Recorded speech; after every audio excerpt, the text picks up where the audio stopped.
Hi ladies, so this short video is all about the importance of carbohydrates within our diet because we've obviously spoken about proteins already. We know that fats are important for our diet and we also know that carbs are important for our diet. So let's start. So first of all, why do we need carbs? Carbs are our body's first source of fuel and our body's first source of energy. Our brain needs simple and carbohydrates and glucose as its main source of energy, okay? So I want you to think of carbohydrates as the petrol for your body. So just like a car, we also need to refuel on the stuff that makes us move and the stuff that helps us drive forward. But there's also something to remember is that not all carbs are equal. So carbs can be found in many forms. Now you would have heard the words simple carbs and complex carbs being thrown around, but you might have been a little bit confused as to what is what. So to make it easy, it's as simple as this. Simple carbs are mainly processed. So think bread, pasta, cakes, chocolate. These are simple carbohydrates. So when you eat them, the energy it's got high GI energy, so glycemic index energy, and it's going to release sugars into your bloodstream immediately, okay? And because of the quick release, your body isn't able to digest all of that properly and then will potentially store that as fat, okay?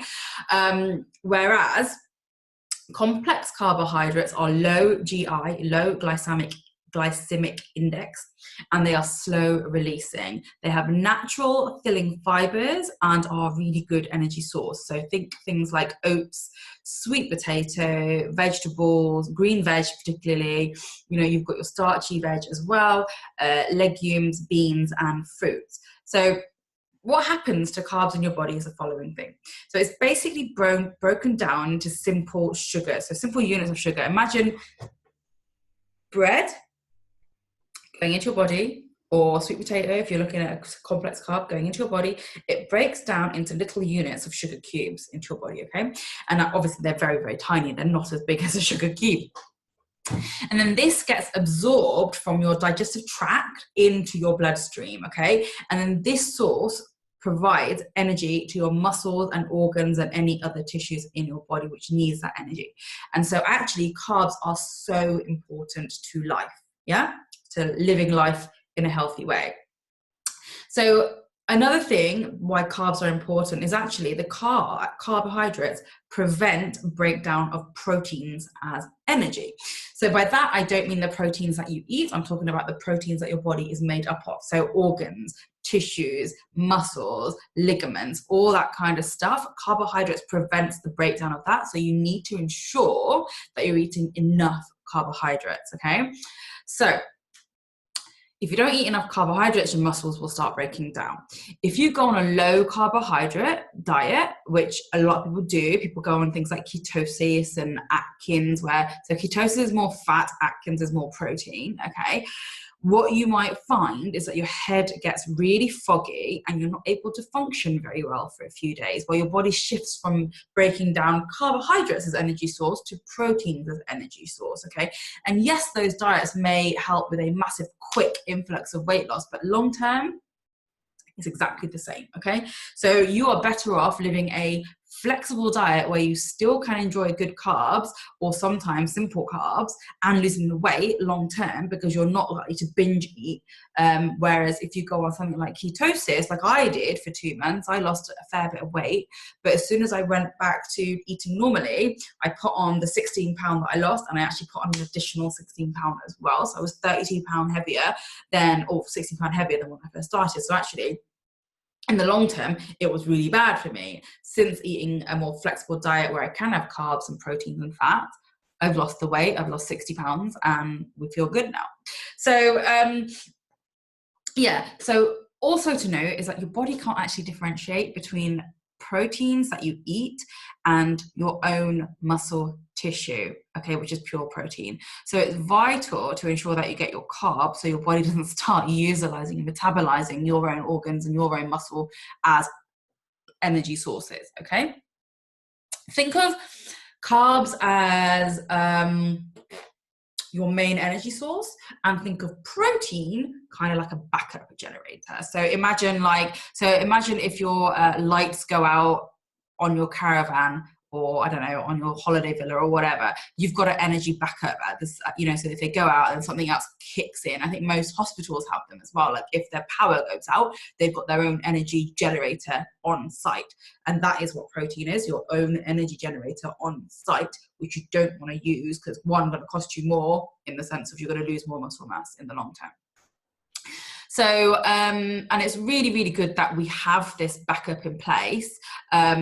But when protein's used from our body, you've got to remember that it's no longer able to do its life-sustaining job. Like, for example, helping with muscle contractions, helping maintaining muscles, helping your heart is a muscle. Your heart needs protein, okay? And other body tissues, for example. Now back to carbs. So carbohydrates is such a hard word to say. Carbohydrates also help with fat metabolism, okay? So if the body has enough energy for its immediate needs, it will also then store excess carbohydrates as fat. So you need to be able to eat the right amount of carbs for weight loss, for example. So if you eat too many carbs, this is where people go, oh, I'm just gonna go on ketosis. If you eat too many carbs, then your body will store them as fat. Because remember, carbs, all of them, simple and complex, will break down into glucose, which is essentially sugar, okay?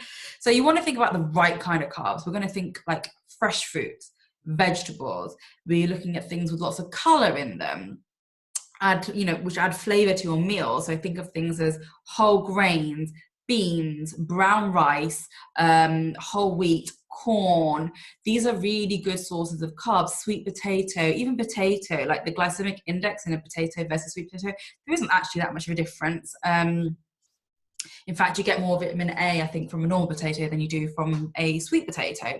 And always check nutritional labels. If you're buying pre-packaged food, or you're buying wheat, bread sources and things like that, always check the nutritional labels, because what it will always say is carbohydrates are this much, of which sugars are this much, and of which fiber is this much. Okay, so if the sugar content is high in that carbohydrate, you know that it's a simple carb. Okay, so a good idea for your kind of diet and getting the right carbs in place is to start your morning with, say, whole grain toast with some poached eggs on it, or fruit and some yogurt. Have some extra vegetables at dinner.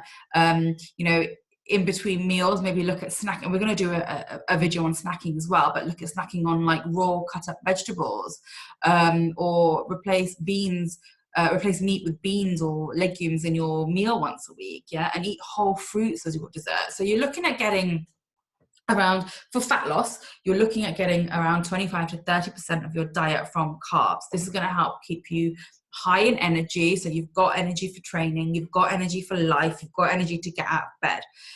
The other thing I would recommend is on weight training days, maybe go up in carbs to about 40 to 50%, because that is when your body is going to go, give me the fuel, okay? So when you're looking to build muscle, you want to reevaluate your carb intake. So say you've lost all your fat and now it's all about building muscle. And at that point, you want to ensure that your carb content is at about 50% of your diet. Fat loss, 25 to 30%. Weight training days, 50% to replenish and refuel. For muscle gain, 50% of your diet from carbohydrates, okay? So, as I said, carbs are really, really important after weight training. You get your nutrients from them straight into your bloodstream, which then feeds your muscles and spikes your insulin levels, okay? So simple, and if you really want simple carbohydrates, like a bar of chocolate, then have it after a workout. You're going to get the most benefit from it after a workout. I know for a fact that actually, after I've had a workout, the last thing I want is chocolate, because I feel so good. But some people can do it because they want the chocolate, and so that's the best time for them to actually have the chocolate, because your body will actually metabolize that a lot better, okay? So there you have it. Carbs are your main source of fuel. Protein is your backup fuel. Do not eliminate carbs from your life, because you'll end up binging, and yes, you might have a drastic weight loss to begin with, but then you'll end up kind of eating a lot more carbs in the long run. What I will do is you'll have in this module a list of good carbs, simple carbs and complex carbs. Obviously complex carbs is your first go-to, and then simple carbs should you not have access to complex carbs after, say, a workout or something. Another good thing after workout is actually a protein bar. Like that will satiate your sweet tooth as well, and has protein and carbs and sugars, everything you need after a workout, or a protein shake. I personally take a whey protein shake, and I'll put that in there as well.